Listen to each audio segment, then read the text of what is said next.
చెప్పుండ్రులా సర్కారు ఏ పథకం పెట్టినా మన మంచి కోసమే కదా.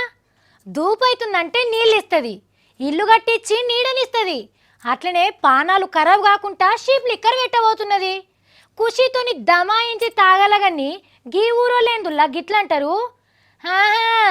ఇక సర్కార్తోని కయ్యానికి కాలు దువ్వినట్టే. తాగుబోతులకు తక్లీఫ్ రాకుండా చేసి తరించాలని సర్కారు చూస్తుంటే కొన్ని ఊళ్ళో సర్పంచులు చూడుండ్రి అగ్గమందు పథకానికి తూటు పెట్ట చూస్తున్నారు. ఈడిది పోయి పేనా ఇల్లంతా మూసుకపోయి అన్నట్టు అన్ని ఊళ్ళల్లో మందు ముట్టొద్దని ఒట్టు పెట్టుకుంటున్నారు. ఆదిలాబాద్ జిల్లా మాటేగం ఊళ్ళో గిదే కథ చేసిండ్రు అమ్మలక్కలంతా కలిసి.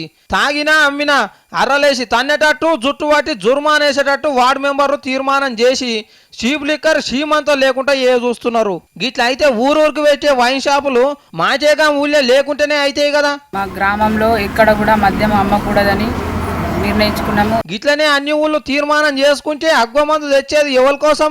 జనం కూడా జనంత ఆలోచన వేయాలి. ఇంకేమన్నా ఇగ్రం ఉంటే మందు ముట్టిన వాళ్ళకే నీళ్ళ బిల్లు మాఫీ, ఇంటి పన్ను మాఫీ అసొంటి తీర్మానాలు చేసుకోవాలి.